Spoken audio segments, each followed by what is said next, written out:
The bottle says tomato ketchup. Federal law requires that it say tomato ketchup. But the word tomato on that label is doing a lot of heavy lifting for a product that may contain more high-fructose corn syrup by weight than it contains anything that was once red and growing in a field. 4 of the most purchased ketchup brands in the United States have something in common that their front labels are carefully designed not to communicate.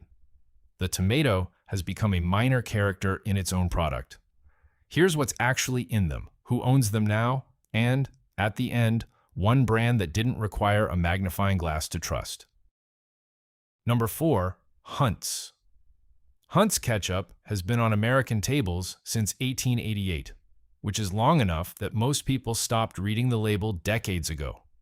That longevity does real work for the brand. Familiarity functions as a proxy for quality in the condiment aisle, and Heinz has benefited from that assumption without earning it recently. The current formula lists high-fructose corn syrup as the second ingredient, immediately after tomato concentrate. That placement is not arbitrary. Ingredients are listed by weight in descending order under FDA Regulation 21 CFR 101.4. The third ingredient is distilled vinegar, followed by corn syrup, a second corn-derived sweetener distinct from the first. So, the product contains 2 separate corn-derived sweeteners, both appearing before salt, onion powder, or any natural flavoring. The tomato is present, but it shares the bottle with 2 sugar systems that didn't exist when the company was founded. Heinz is owned by Conagra Brands, which acquired it as part of a broader consolidation of mid-century American food labels. Conagra's 2019 annual filing lists Heinz under its grocery segment alongside Vlasic, Slim Jim, and Marie Callender's, a grouping that suggests the brand is managed as a volume asset rather than a recipe-driven product. No public reformulation announcement accompanied any of these ownership changes. The ingredients shifted quietly. For people managing blood sugar or trying to reduce added sweeteners, the dual corn syrup structure is the specific concern. A single tablespoon of Heinz contains 4 grams of sugar, modest in isolation, but delivered through a combination of sweetening agents that the front label nowhere acknowledges. Number 3, Heinz Reduced Sugar. The original Heinz is the category standard, and there are real arguments for it that this video will get to. But Heinz Reduced Sugar deserves its own entry because it exists in a category of product that routinely misleads consumers who are trying to make a more careful choice. The reduced sugar claim is accurate. The product contains 1 gram of sugar per tablespoon instead of the 4 grams in the original. What the front label does not tell you is what replaced the sugar. The sweetening in Heinz Reduced Sugar comes from sucralose, brand name Splenda, listed on the back as the 5th ingredient. Sucralose is a chlorinated sucrose derivative approved by the FDA. It is also banned from products marketed to children in several European countries under precautionary frameworks that the FDA has not adopted. The European Food Safety Authority has reevaluated sucralose's safety profile twice since 2017, with its 2023 review flagging potential concerns about genotoxicity at certain intake levels, a finding that has not yet triggered a regulatory response in the US.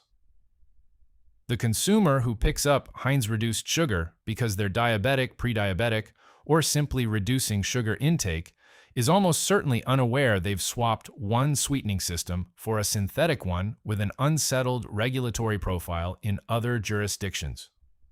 The label says reduced sugar. It does not say contains sucralose. The front panel is silent on this, and the back panel lists it in a font that requires good lighting. Kraft Heinz, the current owner, is a joint venture that formed in 2015 through a merger engineered by 3G Capital and Berkshire Hathaway. The merger was followed by aggressive cost-cutting. Kraft Heinz took a $15.4 billion goodwill write-down in 2019, one of the largest in food industry history. That financial pressure has not been publicly linked to reformulation decisions, but it is the operating context in which recipe choices get made. Number 2. French's Tomato Ketchup. French's entered the ketchup market in 2017 as a patriotic challenger brand, with marketing that emphasized its tomato sourcing from American farms. The campaign leaned heavily on the contrast between French's and larger competitors, positioning the brand as a transparent alternative. Several food media outlets covered the launch favorably. The ingredient label tells a more complicated story. French's ketchup contains high-fructose corn syrup as its second ingredient. It also contains natural flavor, a term that, under FDA 21 CFR 101.22, can encompass several hundred distinct compounds derived from animal or plant sources, none of which have to be disclosed individually. Natural flavor in a tomato product raises no automatic alarm, but it is a catch-all that prevents consumers from knowing specifically what's contributing to the taste profile beyond the listed ingredients. French's is owned by McCormick & Company, which acquired the brand in 2017 for $4.2 billion. McCormick is primarily a spice and flavoring company, not a produce-adjacent food manufacturer. That ownership structure means French's is managed by a company whose core business is the production of the kinds of flavor additives that appear on food labels as natural flavor, which is not an accusation, but it is a context worth holding. The American tomato sourcing claim has not been independently verified through a third-party certification. The non-GMO project logo appears on the label, which covers the tomatoes and corn components, but does not address the origin or traceability of those tomatoes beyond the GMO question. Number 1. Annie's Organic Ketchup.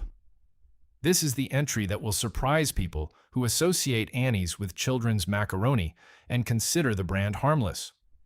Annie's Organic Ketchup carries the USDA Organic Seal.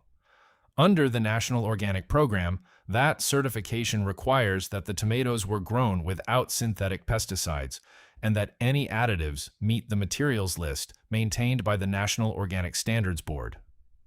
The word organic on a USDA-certified product is not a marketing claim. It is backed by a third-party certification process with audited standards.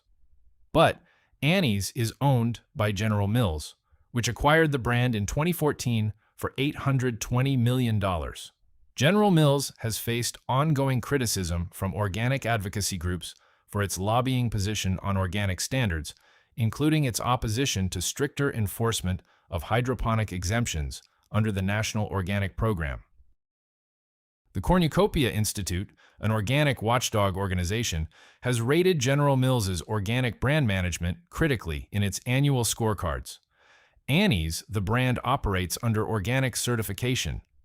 Annie's, the corporate parent, operates under General Mills' broader strategic priorities, which include conventional agriculture and processed food product lines that have nothing to do with organic sourcing. More specifically to the ketchup, the ingredient list on Annie's Organic Ketchup contains organic sugar as the second ingredient, present in a quantity that produces 3 grams of sugar per tablespoon, only 1 gram less than Hunt's, despite the premium positioning. The organic designation covers the sourcing of that sugar, not its quantity.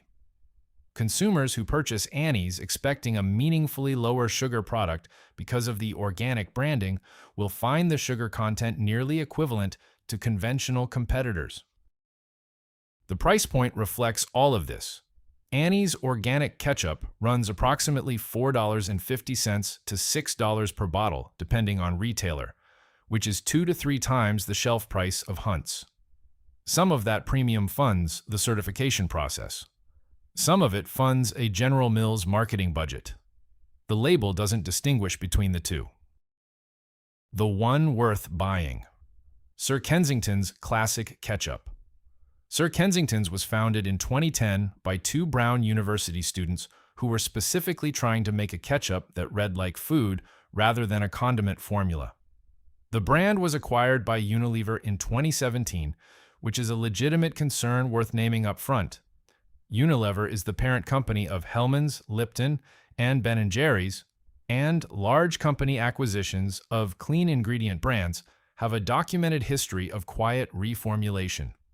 In Sir Kensington's case, the ingredient list as of the current production run has not changed since the acquisition. That can change. Check the label when you buy it.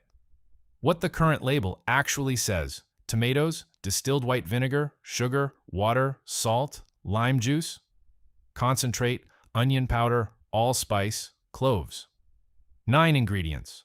No high-fructose corn syrup, no second sweetener, no natural flavor as an undisclosed catch-all. The sugar is cane sugar. It appears third, and it produces 3 grams per tablespoon, the same as Annie's Organic, but without the premium paid for an organic certification managed by General Mills.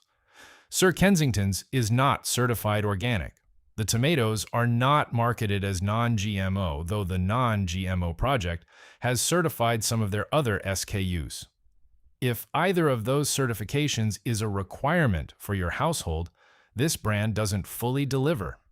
What it delivers is a short, readable, unsurprising ingredient list at approximately $4 to $5.50 per bottle at Whole Foods, Target, and most natural grocery chains. It's also available on Amazon and through Thrive Market at a slight discount for subscription orders. The flavor profile is more acidic and less sweet than Heinz, which some people find sharper than expected. That is a real trade-off. If you've been eating Heinz for 30 years, Sir Kensington's will taste different. Not because it's wrong, but because it's less sweet. That adjustment period is worth naming honestly. The condiment aisle is not where most people expect to find compromised ingredient standards. Ketchup reads as a simple product: a few tomatoes, some vinegar, some sugar. The simplicity of that expectation is exactly what several of these brands are counting on. A label that lists 2 corn-derived sweeteners is banking on the assumption that most shoppers read the front of the bottle and move on. 4 of the most purchased ketchup brands in the US are built on that assumption being correct. One practical step: flip every condiment in your refrigerator right now and count how many ingredients you recognize. That single action will tell you more about what you're eating than any brand's front panel marketing ever will.